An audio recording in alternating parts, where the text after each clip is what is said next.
I wanted to just share my journey with Roger Bear. It's been, oh my gosh, just one of my hardest journeys. It's been definitely hit me in a very human way. And it was actually kind of shocking to me because I don't really feel that human emotion much anymore. So it was very overwhelming to go from years of not feeling what it is to be human to having such a huge human experience. And, um, you know, Roger he's a very unique little soul. I always said that it was his first life in this world because everything was just either really scary or just really exciting. But it's just, there wasn't a lot of in between. And but he was my co-pilot for a little over 12 years. He went everywhere with me. He even did the DMT journey when I traveled on the road for a whole year. He was with me the whole time. And a lot of my community knows Roger Bear. Like he was always kind of like the mascot. It's, oh, where's Roger? And you always would hear him because I have many recordings where you hear Roger Bear in the back until Zoom really did a good job of their cancellation. And so yeah, when he passed away, it uh first when he actually passed away, my daughter Rose was with me and we both felt him leave at the exact same moment. And it was her first time ever being in the presence of a death. And she said exactly what I felt, and that it was relief and then pure bliss. And I in that moment I was like, that's what I want to experience, is where he is in that bliss. And that night, going to bed and not having him by my side, and I just fully went into the human experience. And it was like I would wake up, and because I would always put my hand and like put it on him, and as I was doing that, I started having memories of really the last 3 months of I would wake up and do that, and I was going to make sure he was breathing. And I was like, that's so interesting because he showed no signs of having anything wrong with him. And so I knew there was something wrong with him before I knew. And then he started having this weird cough. He was up all night coughing. And I remember talking with Neil and I said, I'm taking Roger to the vet because there's something wrong with his heart. I just said that. I didn't know. I don't even know why I said that. And so when I went in, and of course they did find something wrong with his heart. Well, I found out exactly what it was. 5 days later, he went to a cardiologist and he had a rapid growing tumor in his heart. And the doctor couldn't believe he was walking around. And he's like, how is this dog even functioning right now? And I told him, I was like, well, he does live very multidimensionally. I'm not surprised by that. And then I also told him that he was really supposed to pass away a little over a year ago, and that he promised me he'd give me one more year. And the doctor started crying, and he's just like, oh my gosh, he's like, I don't even know why this is so overwhelming to me, but it's like, this is, he's like, I've never witnessed anything like this. And he had the overwhelm of just kind of what Sheila just had an experience of. And he was in the presence of just what's possible with the divine being a part of this. And so he basically said I had anywhere from probably like 2 days to maybe 2 weeks. And that when the heart completely closed, that he would have a very traumatic death because he would basically drown. And so I took him home and I just kept attuning to him. And I planned something with the girls. We had our painting, our party, and we did a photo shoot. We went to all his favorite places.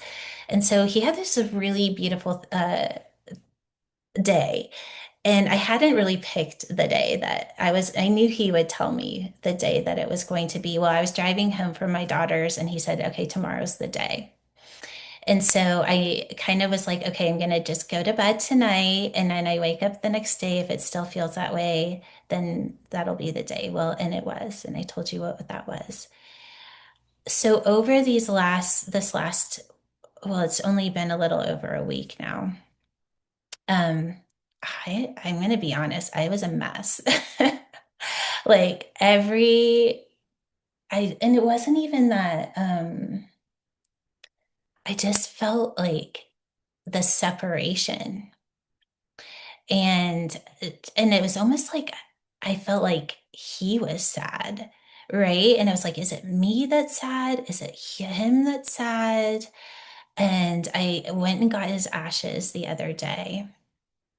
And so I have them sitting here, and he has a little vial of his fur, and I have all this stuff where I'm going to do something really special for it. And we're going to go and spread his ashes on his favorite hiking trail where he grew up. And all of that has just been like, I mean, the fact that I'm talking about this and not completely bawling right now shows the shift that happened. And that's what I want to talk about right now.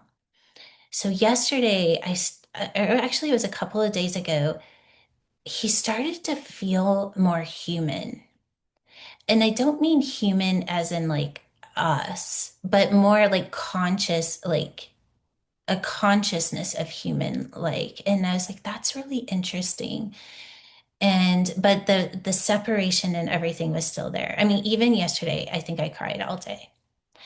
And today I woke up, still woke up crying because I would go like this and he wasn't there. And then all of a sudden, something hit me and it went bam. And because I've been considering, I was like, oh my gosh, do I just need to get another animal? He's like, don't. And he's like, and I'm going to show you why. And I was like, oh, it's so good. He goes, it's important that you have the connection of our companionship multidimensionally because you're leaving this dimension and it's time. I'm getting whole body chills. It is time to start connecting to companionship outside of this dimension. And he's like, and I'm going to show you how. Huge chills. And so we are connecting. I still feel his little happy spirit just like running around, but now he's like running around inside of me. And I'm starting more and more to open up to what that is. And before he died, he said, now I get to go with you everywhere, because he hated being left behind. I mean, pouted so hardcore. It was so hard leaving him. But I couldn't, when it's too hot or something, I couldn't bring him with me because otherwise he would just come and sit in the car. And but now I get it. That was always what he wanted, is just to have this. I say, oh, he is my spirit animal. He is my spirit animal. And I know that's such a limitation of what it really is. But I'm just so fascinated. And what I love about it is that he is showing that we truly are leaving this dimension. And this is one of the ways that we can shift our focus and start to explore what it is to have relation outside of the third dimension. And yes, we can have that in the third dimension and we can start to ascend relationships, just like what Donna was saying, right? We can start to ascend these relationships and what it is on a third dimensional way. But what he's showing is that this is how you ascend it outside of the third dimension altogether, and that you can have both at the same time, and that both are going to work together to actually ascend into the fifth dimension. And so I'm just going to just offer like Roger's connection because he is connected to this community. He's been with us on the journey the whole entire time. And he is there for anybody that wants to have the experience of what that can be like. And if you have, a fur baby that has passed over, that call in that experience because it's here for all of us. And of course, it can be with a human that has passed over as well. But I just had to share that, and I hope that you can feel the vibration and the frequency behind that experience, and that you can kind of take it and explore it in your own way. So, with that, I mean, if anybody has a comment, or Neil, yeah, That is so beautiful. I'm like, I'm all emotional. I've had many past pooches and kitties yeah, the last 20 years of a variety of all kinds of rescue animals. My current dog is a golden retriever. Can I oh, share? yes, please. And I had an animal communicator. Not, I didn't reach out to them. They just happened to be on a Zoom call and they offered, can I read into Piper Pickles? And of course I said yes. And they said Piper Pickles will be waiting for me in heaven to show me around, to show me awe, wonder, and joy, which is my mission that she knows. So But my block or my challenge was I'm not going to heaven. So how am I going to connect with, how do I connect with, and you just answered. Like this is, yeah. heaven on earth. As you're saying that, so when my friend Rob passed away, he he would send songs to communicate through in the beginning. And one of the songs that he communicated through was, I think it was written by Philip Phillips, and it was called "I'm Gonna Make This Place Your Home." If you guys haven't heard that song, you should go listen to it. But what he was saying, because he was in the other song that he would bring is "I Will Wait." So the two songs together, he was basically saying, I'm going to wait until you create heaven on earth.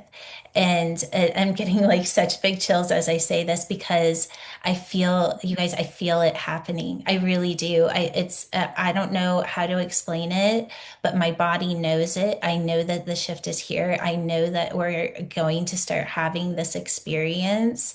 And these are some of the ways that we're going to open our consciousness up to that creation. And anyways, it's just kind of blowing my mind, but in all the right ways. Thank you, Neil. All right. Well, does anybody else have a share at all before we get off? Okay. Well, just thank you so much for listening to my story. I am going to post this for the community. So just thanks to everyone for connecting. And if you have a little fur baby that you're connecting to, maybe you put a paw print in the comment or a little heart. Okay. I love you guys so much.